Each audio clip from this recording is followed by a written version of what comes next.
The Ghost of Hearth-Swarming Future. The sound and smell of cooking hit her before she could see anything. The misty nothing resolved into the kitchen of Golden Oak's library, and Twilight's worries fled to the back of her mind. Spike, several feet taller than she'd seen him last, and sporting a little pair of wings, hummed as he worked at the stove. Her eyes roved the room, unsure where to focus as she took it all in. Her modest table had been replaced by a long family-style one stretching through the archway into the main room of the library. The seats were lined with a sea of faces. Her friends, so much the same, but so different too. Fluttershy's mane hung longer than she'd ever seen it, but running back from her face, no longer a shield from the world. Rainbow Dash and Rarity were dead ringers for themselves, if sporting a few extra lines around the eyes and thinner cheeks. Pinkie Pie held no surprise, looking just like the ghost of Hearth-Swarming present as they headed for the farm later in the day. Next to each of them sat special Sunponies, and the only familiar face between them was Thunderlane holding hooves with Rarity. Twilight flitted from one to the next, catching snippets of conversation and bits of laughter. She grinned at them. They were all so happy, and curiosity about the ponies that brought her friends such happiness bubbled in her belly.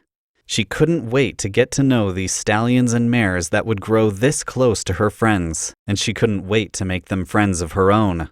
So many stories she wanted to know.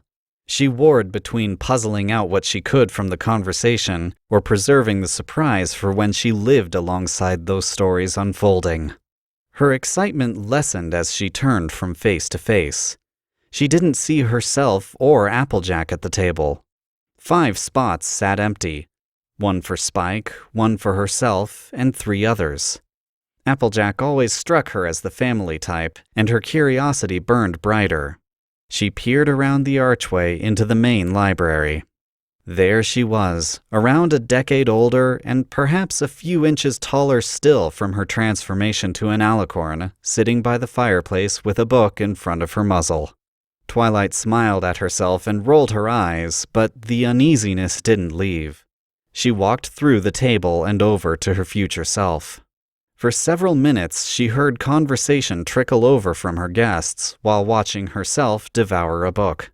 Images of herself as a filly, surrounded by family but isolated in her own little world sprung to mind, and she fought them off. "I'm jumping to conclusions," she muttered, pacing around her future form. "I like reading now, and I don't feel guilty doing it sometimes. Every pony's allowed some time to themselves. I'm not..." Twilight shook her head. "I'm reading too much into this. I've zoned out reading lots of times." She circled her older self and scanned the pages. "Light adventure. I get pulled into those a lot, and it looks like I'm just getting to a good stopping point. Maybe when I finish the chapter."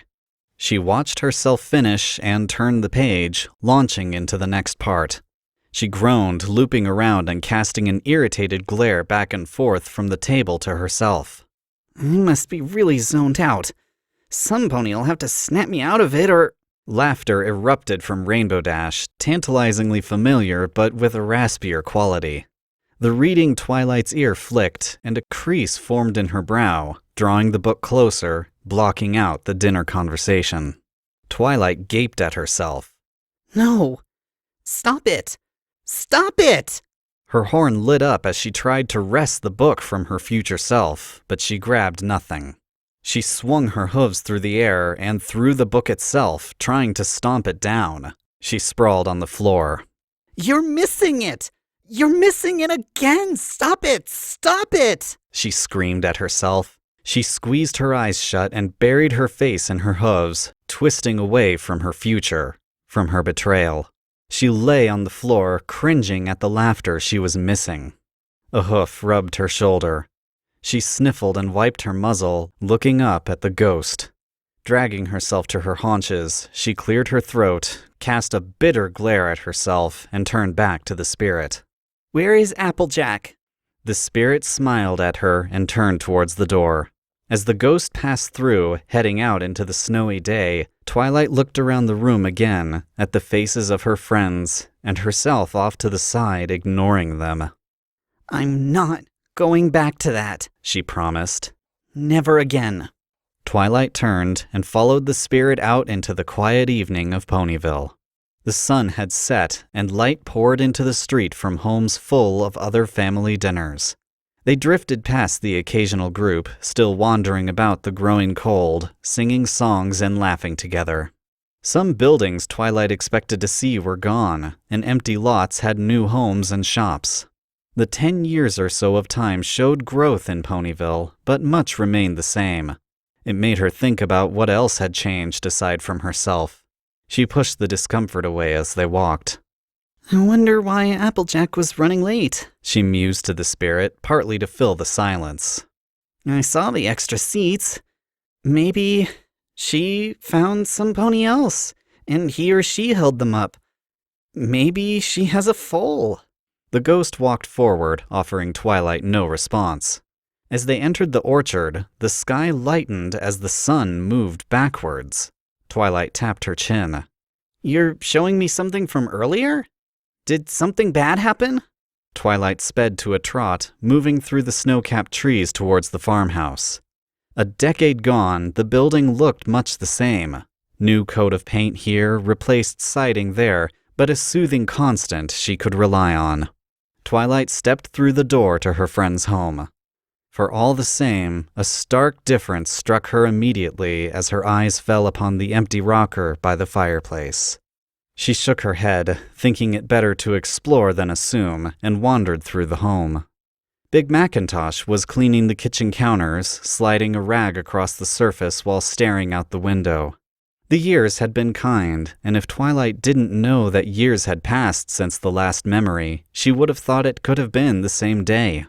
She climbed the stairs and stared at the closed door to Applejack's room. She went to the opposite side of the hall and looked in on the youngest Apple. Applebloom's room was a frozen image of foalhood. Everything put neatly away, bed made up and barren, everything far too orderly. Looks like she moved out, Twilight muttered to herself. Not that surprising. Applebloom would be about my age now. She grinned to herself. I wonder what she's made of herself. I hope she's still best friends with Scootaloo and Sweetie Belle. She skipped Big Mac's room and hesitated at Granny Smith's. Do I want to know? She took a deep breath and plunged through the wood. Plastic sheets covered the furniture, and Twilight bowed her head. 10 years is a long time, she told herself. She was a great pony, and she lived a great life. I wonder how Applejack took it. Family's so important to her.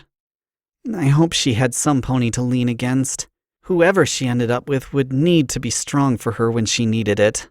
She took a deep breath and turned from the room, staring at Applejack's door. Sure is quiet in this house now. As she took a tentative step forward, the knob to Big Macintosh's room turned and the door flew open. Cheerilee stepped out, and Twilight's jaw fell open. Cheerilee? That's sly Colt. I thought I'd seen the two of them around town together. She giggled, grinning at Big Macintosh's girlfriend, wife. Cheerilee knocked on Applejack's door. It's getting close to sundown, Applejack. Right you are, sis, Applejack said through the door. Wife, then, Twilight reasoned. Thanks. Twilight shook her head forcefully as Cheerilee descended to the kitchen. Guess it's not that quiet. The door opened, Applejack stepped out, and Twilight couldn't help smiling wider. The years had been kind to Applejack, too, her mane still bright and full, her face lineless. She sported some extra freckles on her cheeks and shoulders, and her already solid frame was a little bit thicker with muscle. Twilight cast a quick glance into Applejack's room, then followed close as her friend went downstairs. Howdy, Mac. Cheer, she called, and Twilight's smile faltered. For all she looked the same, there was a vulnerability and sense of exhaustion to her voice. I'm heading out to the supper in a few. You sure you're gonna stay home? Yep. He tossed the washcloth in the sink and turned to his sister. You know what crowds are like for me. They ain't crowds if'n you know every pony. They set a place for you both every year, you know. I know. He sighed and took a seat by the table, slinging a hoof around cheerily, who leaned into the embrace. And you know I don't talk so fast. Ain't no pony gonna mind me staying home again. He frowned. And you know you're welcome to stay if'n you want. Have a family supper again. I see how them things tire you. I'll be fine, she said, waving a hoof. You lovebirds earned your alone time tonight, and it ain't that tiring for me. Twilight's brow knit. She could hear a bitterness in her friend's voice. Applejack wanted out of the house, yet she was lying. The night would exhaust her, and she knew it. But she needed to leave the two of them anyway.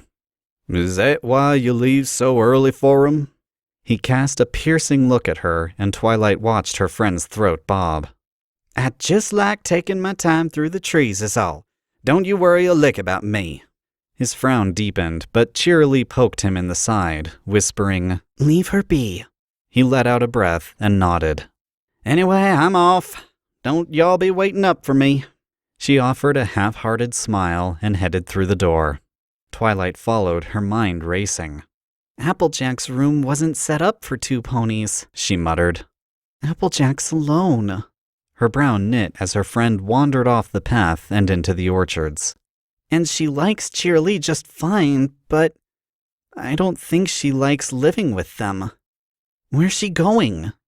The meandering journey led Twilight away from the house and barns, out of sight and eventually out of earshot from any pony around. Applejack stopped and sat down. Twilight was struck with the same sense of invasiveness she felt back at Applejack's room in the previous memory.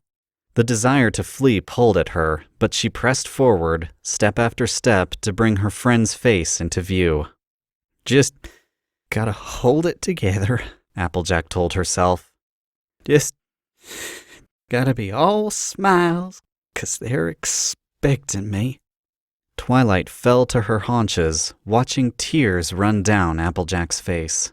Time fell away for a moment as Twilight tried to piece everything together, watching Applejack cry, having no way to comfort her, knowing it was her fault.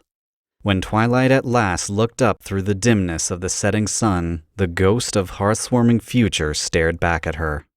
She's heartbroken, Twilight breathed. She never found any pony else and just held on to me from a distance.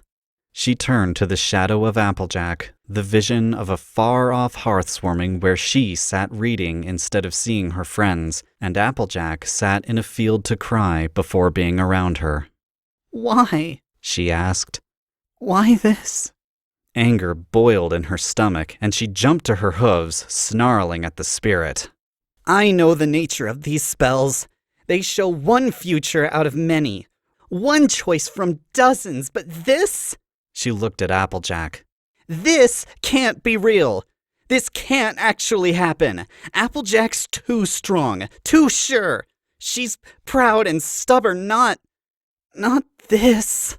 She shook her head, denying the sight. She'd find some pony else if she knew it wouldn't work with me. She wouldn't hide in her own house, hide from me. She grit her teeth. This can't be what happens.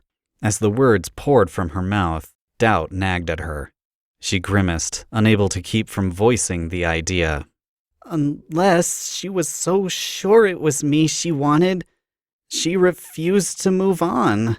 And her pride kept her from ever acting on it and risk being hurt. The scenario played through her head, and she cringed, hating the vision, fearful of the notion. Twilight was repulsed by the thought of Applejack cloistered away, nursing a broken heart, denying the pain and refusing to find an outlet where she could be hurt and vulnerable for once, instead of the pony every pony else depended upon. Twilight fell back to her haunches in front of Applejack, pleading, demanding, Why me, Applejack? What do you see in me? Some pony who hurts you this much and doesn't even notice. Her eyes stung as she shouted, and she wiped them roughly. She burned with shame, with self-hate, and she slammed her hooves to the ground. And when I didn't get it all those years ago, why didn't you just ask me? Don't you know I'd say, That I'd say... Twilight fell back as if struck. Her eyes flew wide, trailing tears. That I'd say yes! She yelled. I'd say yes, Applejack! I wouldn't tell you no, that I wouldn't give it a chance! She leapt back to all fours. I'd say yes because I can always rely on you. You're always there when I need help or some pony to work out a plan with, or just to talk to, or even just be an ear when I need some pony to listen. You're just like me, Applejack, and you've always been by my side for everything. You've been a partner so many times for everything else. If you wanted to be partners in romance, I'd at least try, because you've never let me down before. A breathless giggle escaped her lips as she sunk back to sitting. And that's why me. Because you see the same things. Because we want the same things from ourselves and from the world. You see me the same way I see you. But you're not a silly fool like I am. Oh, Applejack. Twilight flung her hooves around Applejack's neck, passing through her friend's form, hugging nothing. She recoiled, and her heart quaked to see Applejack sit there by herself, away from her friends and family, gathering strength to face a night and a reality she hated.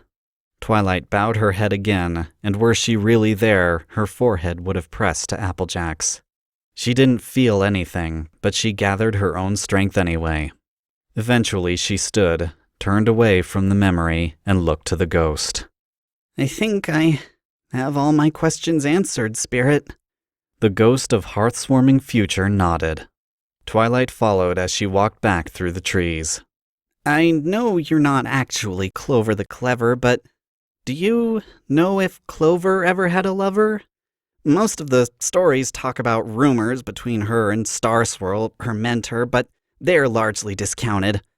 Her later life isn't covered in any real detail, just that she kept in touch with her new friends, and was especially close to Smart Cookie.